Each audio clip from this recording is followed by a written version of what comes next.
शहर की जनता को मूलभूत सुविधाओं के लिए भी परेशान होना पड़ रहा है। वहीं उज्जैन जावरा स्टेट हाईवे दुर्घटनाओं की सड़क बन चुकी है। इसको लेकर आम आदमी पार्टी द्वारा शुक्रवार को पुराने बस स्टैंड स्थित डॉक्टर भीमराव अंबेडकर जी की प्रतिमा के समीप धरना प्रदर्शन किया गया। आप पार्टी के नेताओं द्वारा संबोधित किया गया, जिसमें वह बोले कि पिछले 4 माह से शहर के विभिन्न वार्डों में बदबूदार, गंदा और केमिकल युक्त पानी सप्लाई किया जा रहा है। इससे घरों में बच्चों में डायरिया जैसी गंभीर बीमारियां हो रही है। ऐसे में जब प्रशासन साफ पानी देने में पूरी तरह नाकाम है तो पिछले 5 माह का जलकर वसूलना भी पूरी तरह अवैध है। इसे तुरंत माफ किया जाए। प्रशासनिक अमले को सौंपे ज्ञापन में मांग की गई कि उद्योगों द्वारा बिना ट्रीटमेंट छोड़े जा रहे पानी से चंबल प्रदूषित हो रही है। परमारखेड़ी और आसपास गाँव में उपजाऊ जमीन बंजर हो चुकी है। इन पीड़ित किसानों का सर्वे कराकर उन्हें तुरंत उचित आर्थिक मुआवजा दिया जाए। जहरीले पानी के सेवन से शारीरिक दिव्यांग हुए व्यक्तियों को 10,000 रुपए प्रति माह की आर्थिक सहायता दी जाए। उज्जैन जावरा स्टेट हाईवे पर लगातार आमजन दुर्घटनाओं का शिकार हो रहे हैं, इसका तत्काल चौड़ीकरण कराया जाए। नए बस स्टैंड से लेकर नई कृषि उपज मंडी तक का रास्ता रात में अंधेरे में डूबा रहता है। यहाँ स्ट्रीट लाइट लगाई जाए। 56 ब्लॉक के खुले व कच्चे नाले को पक्का कर अंडरग्राउंड किया जाए ताकि गंदगी और महामारी से राहत मिले। जीवनदायिनी चंबल में उद्योगों का एसिड और केमिकल वाला पानी सीधे मिल रहा है। नदी के अस्तित्व को बचाने के लिए सीवेज ट्रीटमेंट प्लांट स्थापित किया जाए। इस मौके पर आप पार्टी के जिला अध्यक्ष चेतन परमार, प्रदेश सचिव भंवर सिंह पंवार, इरशादुद्दीन, बबलेश पाटीदार, दिनेश ठाकुर, हिम्मत मकवाना, विशाल शर्मा, इंदर सिंह, जगदीश, धर्मेंद्र सोलंकी, मुकेश बालोदिया, दिलीप आदि मौजूद थे। इन तकलीफों को दूर करना है। आपको बिठाया इसलिए गया है। माननीय मोदी जी ने अच्छी स्कीमें सब चलाई है, पर सब उसका मिसयूज होता है। आप बताइए, आम जनता को उसका लाभ क्या मिल पा रहा है? क्या लाभ मिल रहा है बताइए। और मुश्किल से 10% अगर रिश्वत निकाले 10% लोगों को ही इसका लाभ मिल पा रहा है। ज़्यादा लोगों को इसका लाभ नहीं मिल पा रहा है। हम यही चाहते हैं कि परिवर्तन जरूरी है। लोगों को सोचना पड़ेगा, समझना पड़ेगा। परिवर्तन करिए, परिवर्तन आप कर सकते हैं। हमें सिर्फ एक लॉलीपॉप दी जा रही है लाडली बहना के रूप में, फ्री अनाज के रूप में। अनाज आप फ्री दे रहे हैं, अच्छी बात है। बाकी वही अनाज अच्छे मध्यम वर्गीय परिवार लेकर हाथों हाथ किराना की दुकानों पर सेल कर देते। आपने जैसा कि बताया कि आने वाली जो पीढ़ी है वो हमारे ऊपर ये सवाल जरूर उठाएगी, क्योंकि भारत पर तो किसी समय में हमारे भारत को सोने की चिड़िया कहा जाता था।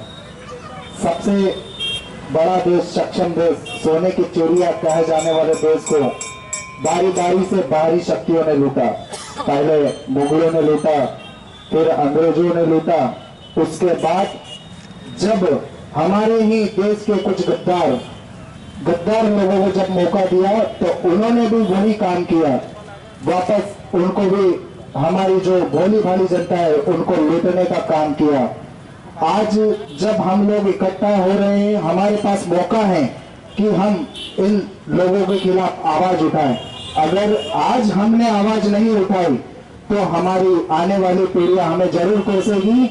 हमारी जो जब हम हमारे बाप दादाओं को बोलते हैं कुछ ना कुछ कि हमारे बाप दादा अगर वो चीज उस टाइम कर लेते तो शायद आज ये नहीं ये होता।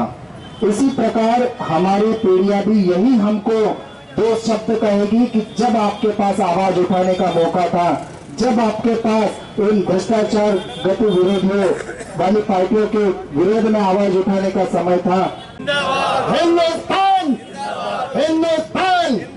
और बड़े अफसोस के साथ आज फिर उन अंग्रेजों के लिए जो नारा लगाया था इनकलाब जिंदाबाद का, बड़ी मजबूरी में लगाना पड़ता है। सिर्फ आजादी के लिए लगाना था ये। आज फिर पहले उन गोरों के लिए लगाया था, अब इन चोरों के लिए लगाना है ना। इनकलाब जिंदाबाद, इनकलाब जिंदाबाद, इनकलाब जिंदाबाद। दोस्तों, जितने भी हमारे मंच पे जो उपस्थित हमारे वरिष्ठ हैं, इन्होंने सारी नगर पालिका की बातें तो बता भी दी है। कुछ दिखावे के लिए कांग्रेस के लोग भी बैठे हैं हारी बारी से 2-2, 3-3 रोज, क्योंकि उनको तो उनका मिलजुल के बना हुआ है यार। क्या अध्यक्ष मिलजुल के बना के रखते हैं। उनका तो फैक्ट्री से भी कमीशन बढ़िया आता है इन दोनों पार्टियों का। गरीबों की तरफ कोई नहीं देखना है। और आने वाली स्थिति आप लोग को बहुत संभलने की जरूरत है। देखिए किसान, अभी आप ये सरकार जो है अभी 400 पार, अगर ये नारा लगाया था नरेंद्र मोदी ने, जुमलाबाद सरकार ने, अगर ये 400 पार लिया थे तो ये क्या करते, एक बैंक एक किसान का इनकी योजना थी। अभी तुम्हें पता नहीं है, बहुत जागरूक होने की जरूरत है आपको। और मेरा परिचय दे देता हूँ मैं आपको। मैं खेरनिया परिवार से हूँ और हम अंग्रेजों को मारे हैं। मेरे परिवार की कब्रें हैं अभी भी दरगाह के रूप में, लोग उनको पीर मानते हैं। हम अंग्रेजों से लड़ के शहीद हुए हैं। इस देश में जिलावल्ली थी, उस वक्त हमने जिलावल की कुर्बानियाँ दी हैं। चोर ढोर को हम नजर से पहचान लेते हैं, कौन चोर है कौन ढोर है। तो इंसाफ में भी हम इतना जानते हैं। हम तो ये जो है लड़ाई जो है अभी इन चोरों से लड़ना है और इनके बेटाओं में नहीं आना, इनके 100-100 रुपये 200-200 रुपये मुआवजों में नहीं आना है।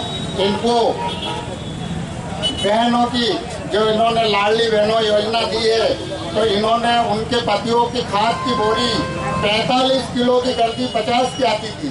आज तुम डीएपी लेने जाओगे आने वाले दिनों में 2400 रुपये पर डीएपी की एक बोरी हो गई है। अगर वो बोरी किसान डालेगा तो गेहूं क्या कम में बेचेगा भाई, है ना।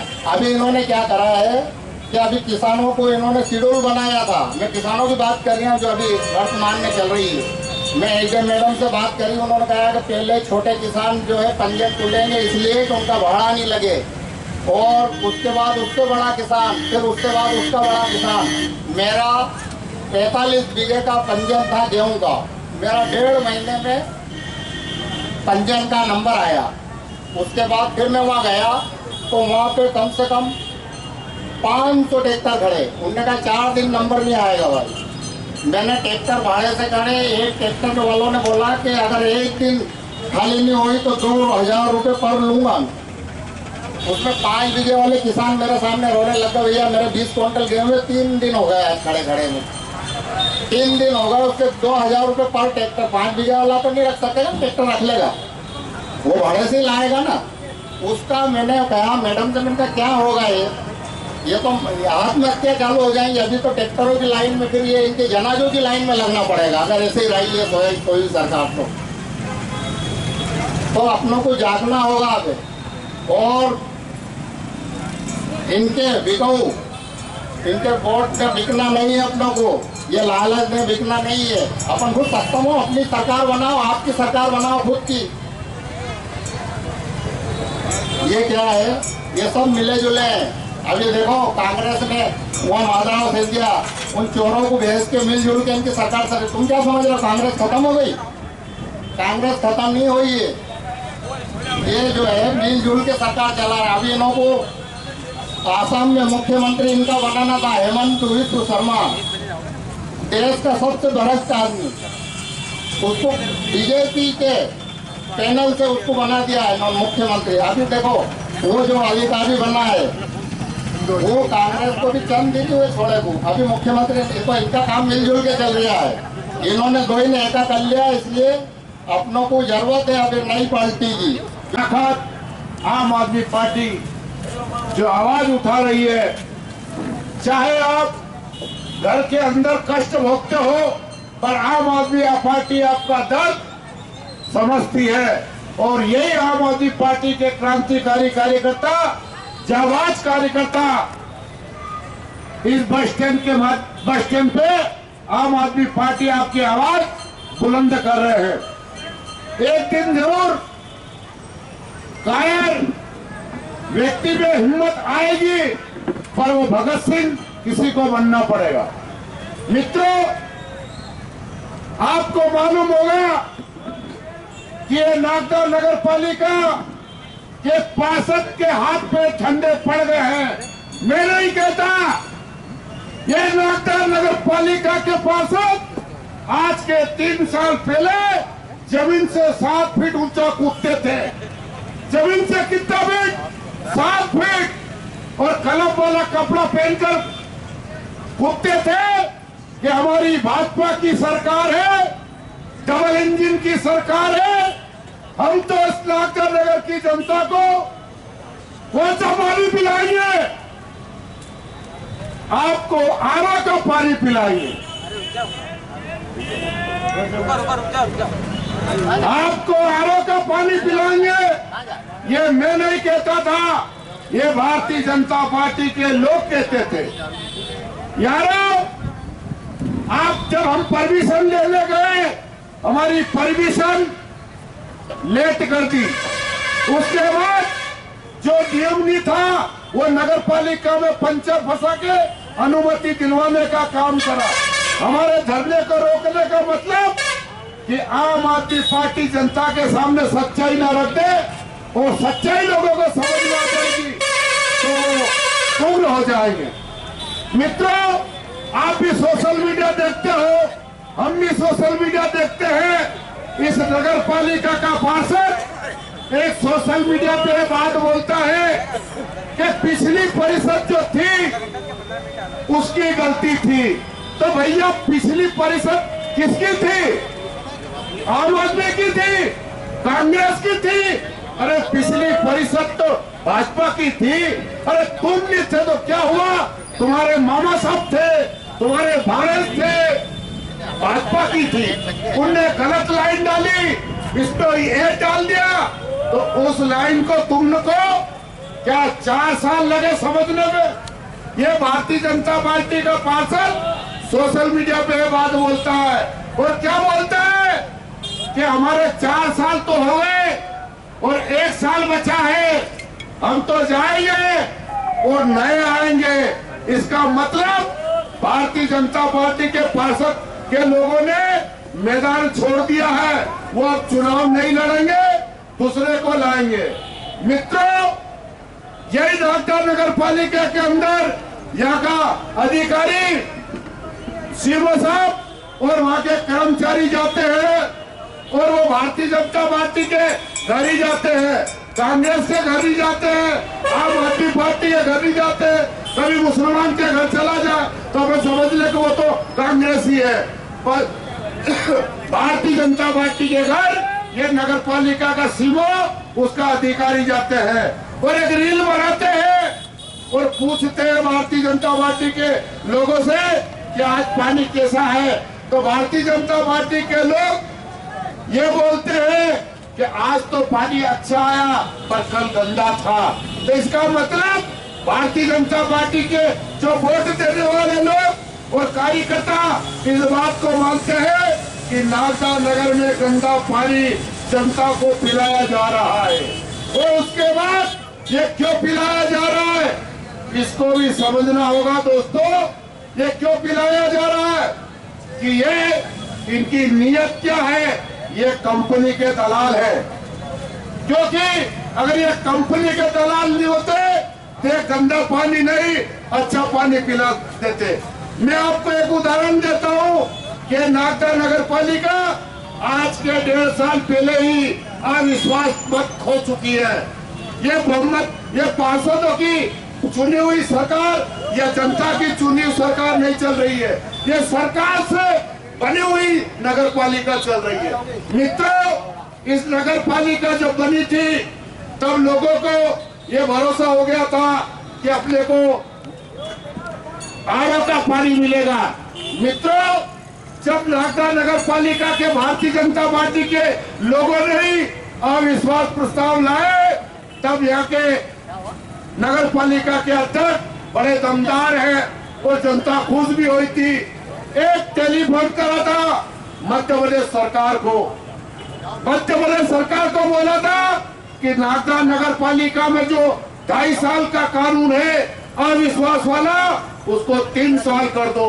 मोहन यादव ने बोला जी हजूर, मैं 2.5 साल के लिए जो कानून है उसको कैबिनेट के अंदर मैं 3 साल कर देता हूँ। ये सरकार की वजह से नगर पालिका चल रही, निधर नगर पालिका भंग हो जाती। मित्रों, इस नागदा नगर की जनता को बड़ा विश्वास था कि जब यहाँ से टेलीफोन गया भोपाल और कानून में संशोधन होगा तो इसका मतलब वो तगड़ा आदमी था, इसका मतलब नागदा नगर की जनता को अच्छा पानी मिलेगा। पर हुआ क्या? ये तो बिल्ला की गोद में बैठ गए। ये सारे दलाल ये कहते हैं कि हम नागदा की जनता के लिए रात दिन कर रहे हैं। मित्रों, इस नागदा नगर की जनता की अगर विधायक को चिंता होती, सांसद को चिंता होती, अध्यक्ष को चिंता होती, पार्षद को चिंता होती तो ये एक टेलीफोन करते। इनकी सरकार है, डबल सरकार है, नर्मदा का पानी उज्जैन में आ गया, क्या नागदा में नहीं आता क्या? जब पिपलिया मोलू के अंदर नर्मदा का पानी आ गया तो एक टेलीफोन के अंदर क्या नागदा में नहीं आता? पर इनकी नीयत में खोट है। कैसे इनकी नीयत में खोट कि नागदा नगर पालिका को कृषि उद्योग चलाने के लिए पानी रखना है, इसलिए 2 दिन 3 दिन गंदा पानी करके इनको 25 दिन जो समय जो है उसको निकालना है। क्यों कि 25 दिन के बाद बरसात हो जाएगी और कृषि उद्योग बंद नहीं हो, इतने जनता अपने पैसों से आरओ का पानी खरीदेगा। चाहे आप 56 ब्लॉक में चले जाओ, चाहे बातीपुरा में चले जाओ, चाहे इंगोरिया रोड पे चले जाओ, और वहाँ के लोगों से पूछा, हमने धरने के पहले 3 दिन इस नागदा नगर में घूमे, उन्होंने बोला कि 2 दिन नल बंद रहते हैं और 1 दिन आता है। ये क्यों करते हैं? ये बिल्ला के उद्योग को चलाने के लिए पानी बचा रहे हैं, ये आपको पिलाने के लिए नहीं कर रहे हैं। मित्रों, इनकी नीयत और इनके हाथ पैर फूल चुके हैं और इनके पार्षद ये बात बोल चुके हैं कि अब नए आएंगे और उसके लिए हम प्लानिंग बना के छोड़ जाएंगे। अरे तुमने तो इतनी चाट ली कि उसके बाल भी नहीं बचेंगे। क्या क्या, क्या छोड़ के जाओगे तुम? मित्रों, इस नागदा नगर की जनता से मैं अपील करता हूँ, चाहे आप हमारे सोशल मीडिया के माध्यम से सुनो, पर आप इतने डरोगे और बाहर नहीं निकलोगे कि आने वाली सरकार, आने वाली परिषद आपको यही लोग मिलेंगे, यही गंदा पानी मिला रहेंगे, यही पीड़ा आपको भोगना पड़ेगी। मित्रों, आपको एक और बात बता देना चाहता हूँ, इस नागदा नगर पालिका में कई महायोद्धा हुए और कई महायोद्धा चुनाव लड़े, पर ये भाजपा की बनती है। क्यों बनती है? आपको इस बात का पता नहीं मित्रों। कांग्रेस एस्टीमेट बनाती है, कांग्रेस इस नागदा का प्लानिंग और एस्टीमेट बनाती है, और एस्टीमेट बनाकर लेआउट भारतीय जनता पार्टी डालती है, लेआउट भारतीय जनता पार्टी डालती है, और कांग्रेस बुरी तरह हार जाती है। मित्रों, इस बात को समझो कि टिकटें कौन बांटता है? कांग्रेस। एस्टीमेट का मतलब होता है कांग्रेस जब टिकट बांटती है वही चुनाव हार जाती है, और उसकी प्लानिंग कौन करता है? भारतीय जनता पार्टी। तो कांग्रेस एस्टीमेट बनाती है और भारतीय जनता पार्टी लेआउट डालती है, और उसका पूरा खामियाजा इस नागदा नगर की जनता को भुगतना पड़ता है। मित्रों, चाहे तुम हमारे साथ आओ, चाहे हमारे साथ मत आओ, पर याद रखो, आम आदमी पार्टी आपके बीच में नागदा नगर में आएगी। अगर आप पे हिम्मत हो, आप पे विश्वास हो, तो आप एक बार आम आदमी पार्टी को मैदान में उतरे तो सहयोग और समर्थन करना, जो हम बोल रहे हैं वो कर दिखाएंगे। मित्रों, आपको एक बात और बताना चाहता हूँ कि भारतीय जनता पार्टी के अध्यक्ष और कांग्रेस के विपक्ष के नेता नगर पालिका ये बयान टीवी पे बैठते हैं, ये टीवी पे बड़ी बड़ी बातें करते हैं। मैं एक उदाहरण देता हूँ, एक कांग्रेस का पार्षद था, सोशल मीडिया पे बैठा था, टीवी पे बैठा था, पत्रकार के सामने उनने ये बात रखी थी, शायद चेतनपुरा का था, मेरे पास उसकी वीडियो क्लिप नहीं रखी है, कि नागदा नगर पालिका में इस वार्ड का काम उस वार्ड में करा दिया और झूठा वैल्यूएशन करके सारा पैसा खा गए। थोड़े दिन बाद मैंने भी एक पोस्ट डाली, मैंने कहा महोदय वो वीडियो आप कोर्ट जाने वाले थे, वो पक्की सड़क खा गए तो कहाँ हो? तो गोलमाल हो गए। ये कांग्रेस का हाल है। इनका काम तो ये है, अपना काम निकालो और अपना काम करो, जनता को ऐसा ही गुमराह करते रहो। मित्रों, इस नागदा नगर का दुर्भाग्य है, इस नागदा नगर की जनता का दुर्भाग्य है कि ये कौन से भेष पे चलने वाले लोग हैं। आप बताओ, पुरानी नगर पालिका पिछली परिषद भी भाजपा की, वर्तमान भी भाजपा की, 14 के पहले से बनी सरकार भी भाजपा की, और सब कुछ भाजपा के होने के बाद आपको गंदा पानी पीना पड़े, इससे दुर्भाग्य और क्या है। मित्रों, अगर आपने अपनी नियत नहीं बदली, आपने अपनी करवट नहीं बदली, तो मित्रों याद रखना, ये गंदा पानी हर साल इसी महीने आपको कैंसर की बीमारी कर देगा, मौत के घाट उतार देगा, तुम्हारे बच्चों को अनाथ कर देगा। याद रखना, अगर तुम नहीं बदले तो ये लोग ये तो कभी नहीं बदलेंगे, ये चेहरे बदलते हैं। कभी पिछली सरकार में वो दादा थे जो आज कह रहे कि मैं तीसरा व्हीकल के रूप में उतरूंगा, और आज ये दादा कह रहे हैं कि हम चुनाव में ईवीएम से निपट लेंगे। इनकी मंशा तो जानो, ये आपको क्या चाहते हैं। ओरिजिनल में अगर आपके सामने कोई तीसरा विकल्प रहेगा तो आम आदमी पार्टी होंगे। यही लुटेरे हैं, इनको पूछना कि कल तुम अच्छे थे, आज तुम हमारे सामने आए हो तो तुम ईमानदार बन गए। बताओ इस नागदा नगर की जनता को, तुम यहाँ से कोई सांसद है, कोई विधायक है, कोई ईमानदार विधायक है, कोई कहता मैं विकास पुरुष हूँ, कोई कहता है कि मैं जिला करा दूं।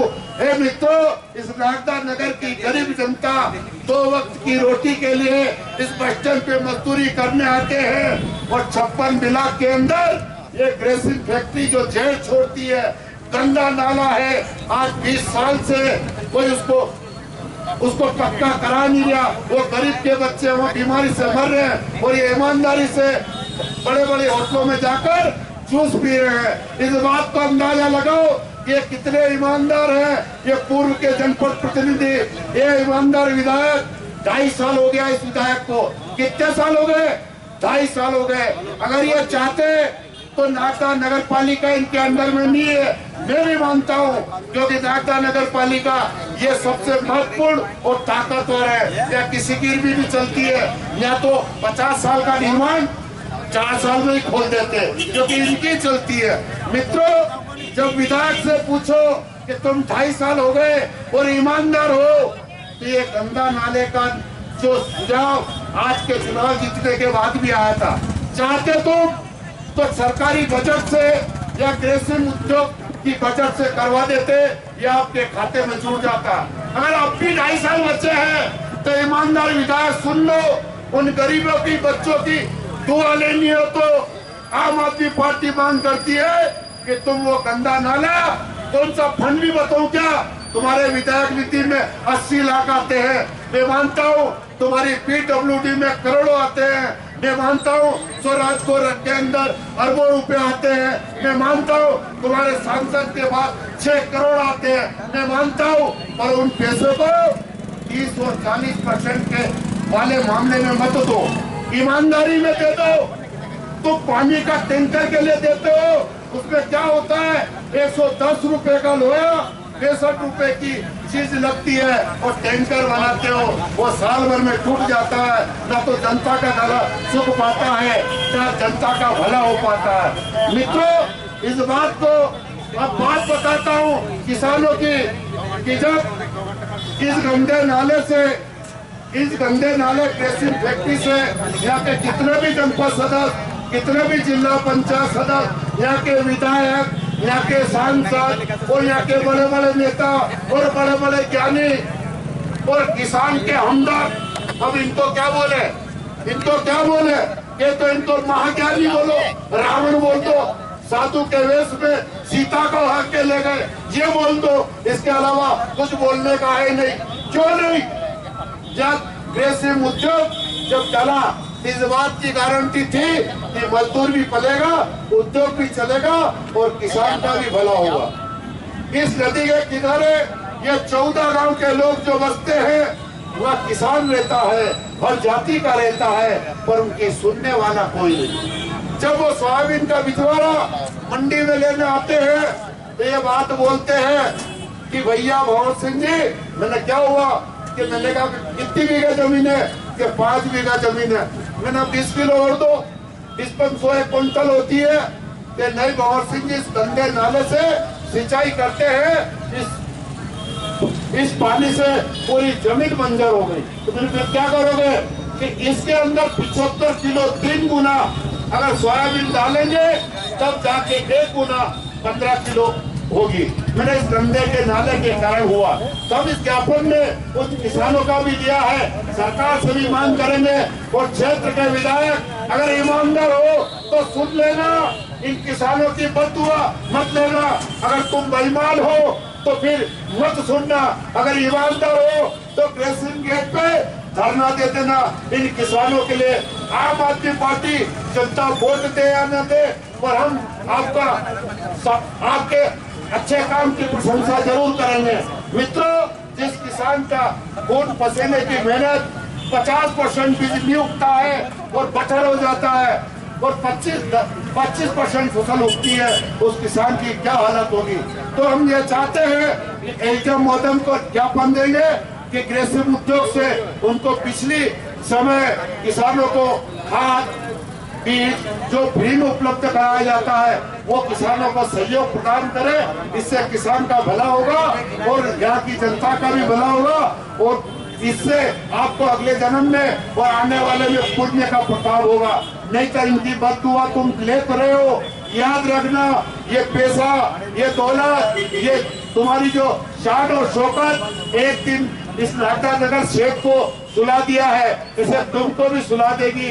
ये कोई लोकतंत्र है, इसमें कोई तुम्हारा जागीरी का काम नहीं है। हो सकता है पैसे के कारण तुम इधर से उधर उछल जाओ, पर याद रखना, ईमानदारी के फूल, ईमानदारी का बीज कभी फूटता नहीं है। ये आम आदमी पार्टी को हिंदुस्तान के अंदर भारतीय जनता पार्टी और मोदी ईडी बीडी सीडी से जेल में डालने का काम करती है, पर आम आदमी पार्टी का गरीब कार्यकर्ता जो समझ गया, पढ़ा लिखा कार्यकर्ता भूखा प्यासा डटा रहता है। किसके लिए? आम जनता के लिए। मैं आपके सामने कहता नहीं भ्रष्टाचार कहाँ है, आपके सामने कहता नहीं भ्रष्टाचार कहाँ थे। नागदा नगर पालिका के जो इंजीनियर है उससे पूछना कि तुम बिल्डिंग बनाते हो या नाला बनाते हो और पक्का निर्माण करते हो, उसका मूल्यांकन जब तुम करते हो तो कितने साल की गारंटी रहती है। तो जब इंजीनियर पक्का निर्माण करता है, बिल्डिंग बनाता है, नाला बनाता है, तो उसको इंजीनियर मूल्यांकन करता है तो उसी शर्त पे करता है कि 50 साल बाद इस नाले की, इस बिल्डिंग की मरम्मत होगी। कितने साल बाद? 50 साल बाद। और इसकी म्याद कब खत्म होगी? 100 साल बाद। मैं इस बस स्टैंड पे खड़ा हूँ, जब PWD से रोड बनी थी, जब बस स्टैंड से लगाकर पाइले के खाल तक ये मेदपुर रोड वाली, ये 50 लाख रुपए का टेंडर हुआ था और इनकी पिछली सरकार भारतीय जनता पार्टी में हुआ था। और उसके बाद ये नाला बना था, इसका मूल्यांकन भी इंजीनियर ने करा था। और कितने साल हुए भाई साहब? 8 साल। कितने साल हुए? 8 साल। अब इनने सोचा कि क्या करें, एक अमृत योजना लाई, जो पेट में दुखता है ना, पेट में, और गांव के लोग अमृत धारा ले लेते हैं तो थोड़ी शांति मिल जाती है। तो इनका जो पेट जो भूखा था, इनका ईमान जो भूखा था, तो ये क्या करना चाहते थे? अमृत धारा योजना के अंदर वो भी लोन लेकर नागदा नगर पालिका की जनता के ऊपर कर्जा लेकर इस नाले को बना रहे। जबकि कोई भी पक्का निर्माण होता है वो 50 साल के लिए होता है, 10 साल 5 साल के लिए नहीं होता है। इस नाले के अंदर ये कुछ भी नहीं करेंगे, जेसीबी से खोद देंगे और उसके बाद ऐसे कैसे पाइप डाल देंगे और एक जैसा कर देंगे और उसके बाद इतिश्री कर लेंगे। कैसे कमाई करते हैं और भ्रष्टाचार इसी में पनपता है। ये नागदा नगर की जनता के लिए इनको पूछो कि नागदा नगर की जनता को ये बताते नहीं, न तो अध्यक्ष बताता, न विपक्ष बताता कि तुम्हारा बजट कितना है। अगर तुम्हारी नागदा नगर की जनता को अगर ये बजट बता दे, आए और वह और उसका खुलासा कर दे, उसकी कॉपी लगा दे, तो हर बच्चा, हर नागरिक इनसे सवाल पूछने लग जाए। इनको पूछना कभी कि ईमानदारी से तुम बजट तो बता दो, हमारे 1 साल भर का बजट कितना होता है, उद्योग से जो निर्यात होता है उसका कर कितना होता है। तुम 56 लाख के अंदर, 56 लाख के अंदर जब तुम रहते थे तब तुम्हारे को सब कुछ याद था, और जब मनोहर वाटिका में आ गए तो सब कुछ भूल गए। बड़ी विडंबना की बात है, बड़ी विडंबना की बात है कि आदमी गरीब था तब रोता था, जब सब कुछ मिला इस जनता ने दिया तब सोता है। अब तू सोता है, पर याद रख ये जनता की नीयत और इनकी नेकी एक दिन आने वाले चुनाव में ये कोई लंबा टाइम नहीं है, क्योंकि यहाँ के पार्षद वगैरह इस बात को कबूल चुके हैं कि हम तो 4 साल के ही हैं और 1 साल बाद हमें जाना है और नए लोग आना है, और इसका मतलब है कि ये चुनाव लड़ेंगे नहीं। मित्रों, ये पुराने पैकेट में नया माल परोसने वाले हैं, तो ध्यान रखना। नाका की जनता से अपील करता हूँ कि आप अपना अमूल्य वोट सोच समझ के देना। ये वो सोचना कि चेतन गरीब है, भवन सिंह गरीब है, 1 लाख की गाड़ी नहीं खरीदते, नहीं बेचते। अगर जनपद का अध्यक्ष अगर नहीं होता तो उसको 18-20 लाख की गाड़ी नहीं मिलती। अगर विधायक नहीं बनता तो उसको 0 बैलेंस पे सरकार कर्ज देती, उसको बिलों नहीं मिलती। मित्रों, इनको अपने बोर्ड से सारी सुविधा मिलती है, और ये आम जनता के साथ क्या कर रहे हैं बताओ। आप जनता को सोचना है मित्रों, ये तो आपकी पीड़ा हमने